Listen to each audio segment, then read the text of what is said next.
Agastya classes के YouTube channel पे आप सभी का हार्दिक अभिनंदन। आज हम आपको इम्पोर्टेंट क्वेश्चन बताएंगे जो बिहार एसएससी के लिए रामबाण साबित होगा।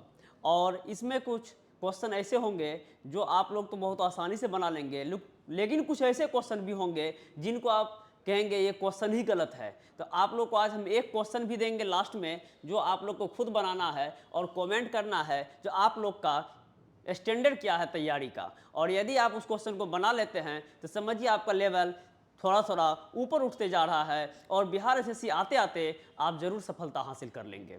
तो आज चलते हैं प्रश्न संख्या 1 से मैं स्टार्ट करते हैं। देखिए, एक प्रश्न हम लिए हैं डाइस का, जो कि आपको बिहार एसएससी में हर हाल में ये क्वेश्चन एग्जाम में आएगा ही आएगा, क्योंकि डाइस ना आए ऐसा कभी हो नहीं सकता है। तो यहाँ देखिए, कह रहा है निम्नलिखित डिजाइन को मोड़ने पे कैसा घन बनेगा।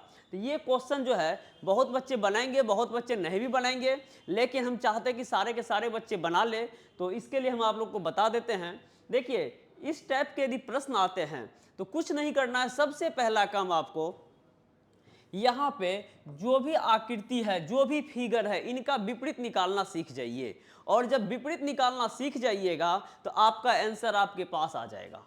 तो यहाँ देखिए, एक का विपरीत होगा 3, एक का विपरीत होगा 3, 2 का विपरीत होगा 5 और 4 का विपरीत होगा 6।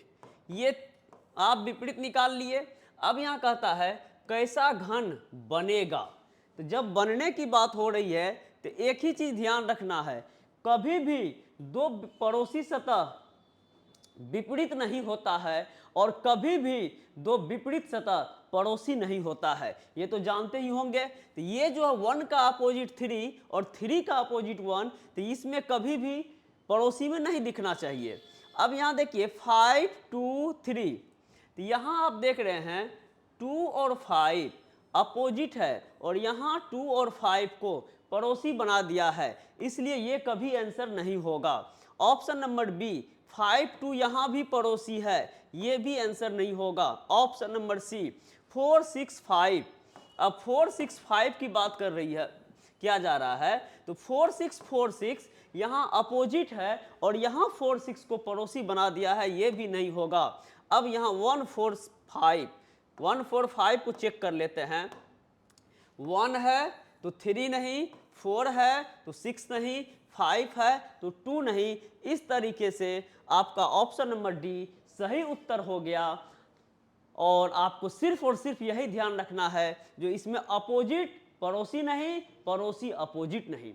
तो एक क्वेश्चन तो यहाँ है कैसा घन बनेगा, तो यहाँ आप देख चुके हैं डी नंबर बनेगा, ए बी और सी नहीं बनेगा। कभी ऐसा भी पूछेगा कि निम्न में से कौन सा घन नहीं बनेगा। तो अब यहाँ पे यदि ऐसा पूछा जाता निम्न में से कौन सा घन नहीं बनेगा, तो आप कहते ए बी और सी नहीं बनेगा जबकि डी बनेगा।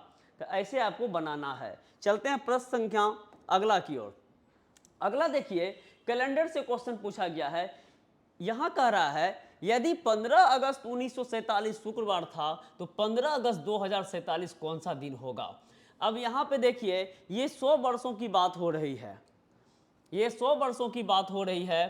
तो यहां पे क्या होगा, तो यदि आप कैलेंडर पढ़े होंगे तो वहां पर आपको मालूम होगा जो कैलेंडर में विषम दिन क्या होता है, और नहीं पढ़े होंगे तो अगस्त्या क्लासेस की यूट्यूब चैनल पे जाके आप पढ़ लेंगे। ठीक है, तो यहाँ पे देखिए 15 अगस्त 1947 शुक्रवार था तो 15 अगस्त 2047 कौन सा दिन होगा। तो यहाँ पे देखिए, यहाँ और यहाँ दोनों के बीच में 100 साल का अंतर है, और 100 साल में जो है यहाँ पे लीप वर्ष, साधारण वर्ष दोनों होगा। अब यहाँ पे ये सब आपको जब कैलकुलेशन कर चुके होंगे तो वहाँ पर आपको पता होना चाहिए यहाँ पे ऑड डे जो है 5 होता है। 100 वर्षों में कितने ऑड डे यानी विषम दिन, तो 5 होता है। सिर्फ और सिर्फ आप इसमें 5 प्लस कीजिए और आपका आंसर आ जाएगा। तो शुक्रवार में 5 जोड़ेंगे तो 1 शनिवार, 2 रविवार, 3 सोमवार, 4 मंगलवार और 5 बुधवार। ऑप्शन नंबर, एक मिनट गलती हो गई क्या, शुक्रवार में 5 जोड़ेंगे, शुक्र शनि रवि सोम मंगल बुध। अच्छा, यहाँ 2000 है, हाँ यहाँ पे 2000 है तो यहाँ एक और बढ़ जाएगा और ये आपका हो जाएगा। शुक्रवार में 6 जोड़ना पड़ेगा। क्यों जोड़ना पड़ेगा? क्योंकि यहाँ से यहाँ तक 100 साल में 5 लीप वर्ष 5 और डे होते हैं, लेकिन 2000 जो ये है ये खुद ब खुद आपका जो है लीप वर्ष है। तो इसमें एक और बढ़ा देंगे तो आपका ये 6 हो जाएगा और इसका आंसर ऑप्शन नंबर डी अर्थात बृहस्पतिवार हो जाएगा। अगला देखिए 7 फरवरी 1996 कौन सा दिन था? इस टाइप के यदि प्रश्न आते हैं तो इस टाइप के प्रश्न में आपका 100% कैलेंडर के आधार पे जो डेट निकलेगा वही डेट यहाँ निकलेगा। यहाँ आपको करना क्या है, सबसे पहले आप देखिए महीना का कोड लिख लीजिए 033 614 625 035, ये आपका महीना का कोड है। और दिन का कोड जो है 0 1 2 3 4 5 6 दिन का कोड है, ये दिन का कोड है। यहाँ संडे से स्टार्ट कीजिएगा और यहाँ जनवरी से स्टार्ट कीजिएगा और यहाँ दिसंबर पे ख़त्म कीजिएगा। अब देखिए यहाँ पे और लीप वर्ष में जनवरी और फरवरी का कोड चेंज हो जाता है। तो लीप वर्ष में जनवरी का कोड जो है 6 हो जाएगा और फरवरी का कोड 2 हो जाएगा। बाकी सभी महीनों का कोड वैसे ही रहेगा, लीप वर्ष हो चाहे साधारण वर्ष हो। तो यहाँ मंथ कोड और डे कोड ले लिए हैं। अब इसमें करना क्या है, इसका रूल क्या कहता है, सबसे पहला काम दिए गए तारीख को लिखेंगे। जो महीना रहेगा जो रहेगा वो तो रहेगा ही, लेकिन जो तारीख देगा सबसे पहले तारीख को लिखेंगे। तो 7 फरवरी दिया हुआ है तो सबसे पहला काम 7 लिख लेंगे। उसके बाद महीना का कोड लेंगे। तो यहाँ देख रहे हैं कि 0 जनवरी से स्टार्ट करके दिसंबर 5 पे ख़त्म किए हैं, लेकिन यहाँ 6 और 2 भी लिखे हुए हैं। तो 6 और 2 ये लीप वर्ष में जनवरी और फरवरी का कोड चेंज होगा। बाकी मार्च अप्रैल मई जून सब का लीप वर्ष में या साधारण वर्ष में कोड इक्वल होता है।